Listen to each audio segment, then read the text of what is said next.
For the next 3 weeks, oh sorry, second star to the right and straight on till morning. For the next 3 weeks, I went to treatment every weekday, and 2 AA meetings a week. We poured in our sand and shared and continued to learn from each other. Also, I got caught up on what was going on in the residential house I used to be in. This interesting group of people, some in their 60s, some early 20-something mothers, others young teenagers, all joined by a disease that made us all the same, truly helped me on the correct path of working on a treatment for my disease, thus making my graduation day even more solemn than I thought possible. When you graduate from Joanne's rehab group, the other members pour some of their sand into a small glass bottle and say a few words about you before you pour in your own sand. Then Joanne pours in her sand, black with stars so you can look up at the night sky, and says a few words about you. Joanne said that she despaired of me at first, thinking that I was going to need a lot of work. Oh, but on that day that Dana visit came and serving up my rear end. My rapid turnaround was something she was proud of. I remember she called herself a light to show us all the way to a new start. I suggested that she was a lighthouse, warning us on which course to navigate safely by. Again, I felt proud of myself, which is good, healthy feeling if you haven't had that reason to feel that in a long time. At graduation, Joanne also gives out motivational stones with a word on it. Mine says truth. I glued it to the top of my jar of sand and put it atop of the display case Dana bought me. Quinn designed the holding patterns for, which contained my monthly and yearly sobriety coins. Next to the jar of sand also sits a plastic coin with a smiley face on it my mother-in-law gave me when I was about 6 months sober. After Prairie St. John. The Monday morning after graduation, I went to HR with my then dean. I was informed that my time in rehab would be taken as sick leave, that my sabbatical was still set for the following semester, and that after that time I would be expected back at work. Remember I said I was lucky?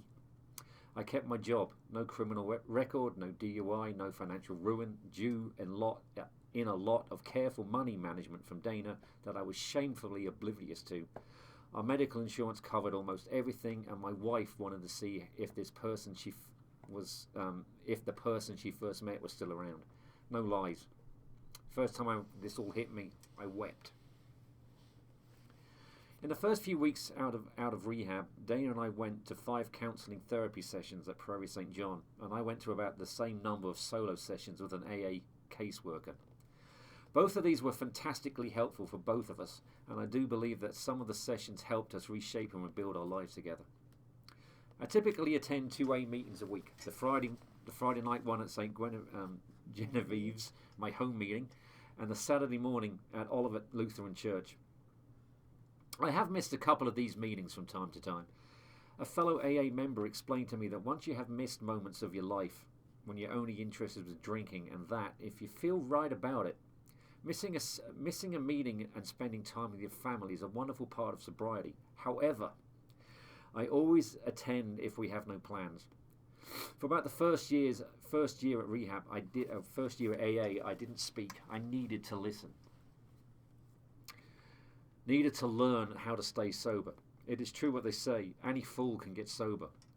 All you have to do is not drink for a day. Staying sober, day after day because you want to, that takes a little work. While I was in rehab, it was suggested that to feel like you have accomplished a task every day, make the bed. When I first heard this, I thought it was rubbish. It was in the early days of my rehab at Prairie St. John. Today I've made the bed for the last 3 years. I'm happy to move on to the next task. I have a copy of the Serenity Prayer, the prayer for the alcoholic, engraved on a dog tag necklace I never take off. A framed copy of this prayer on my side of the bed, which I look at every morning. And that display case containing my monthly and yearly sobriety coins, just where I can see it when I sit in my favourite chair downstairs.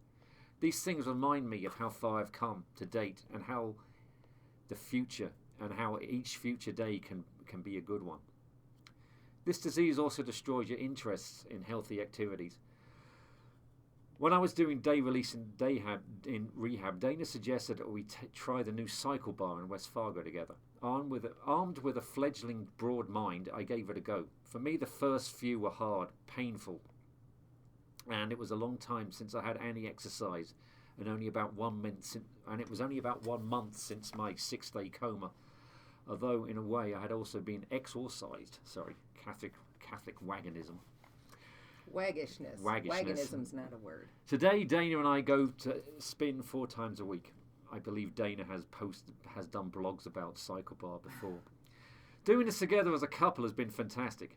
You can't speak during a spin class, but you can on the way there and back. Engaging conversation with a significant other was yet another thing the disease steals you from that I was able to get back. These last 3 years have been fantastic. Upon great reflection, I can honestly say this is the happiest I've been in a long time. I have rediscovered my ability to do and actually want to do house projects. Quinn and I have laid down cork flooring, installed some strip lining and replaced a faulty toilet. Dana and I tackled the kitchen and have done some great things in the backyard. I now know how to fold towels and sheets, although I will admit I am still struggling with the sweaters. I have started attending conferences again, and Dana has come with me, helping turn each one into a wee holiday together after the conference activities. We have also travelled together outside of conferences, building new memories and new memories of our rejuvenated lives together. Last year, on the recommendation of my dean and the vice president, I was promoted. When I met my current dean for the first time, we talked about moving forward and not dwelling on the past. I also received some good advice to work towards the next promotion. However, the real joy in the last 3 years has been my wife, Dana DeVell. Thanks, Dee Dee, for just about everything.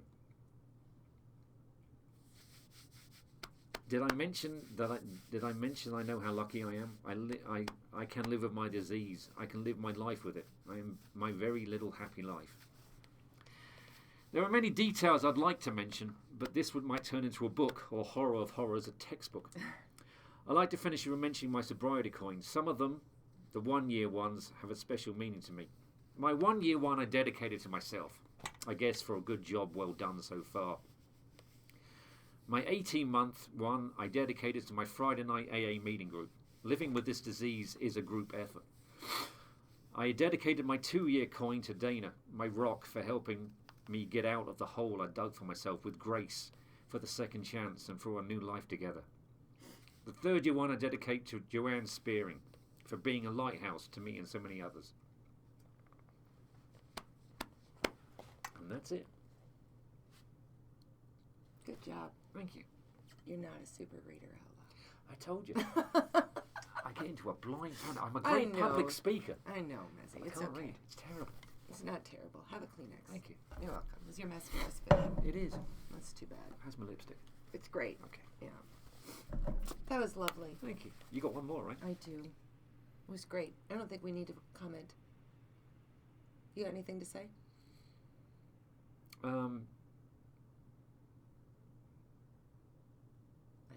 No, it's the only thing I just wanted, I think everyone may have worked out, but, you have been spectacular through all of this, and I'm very lucky, so thank you.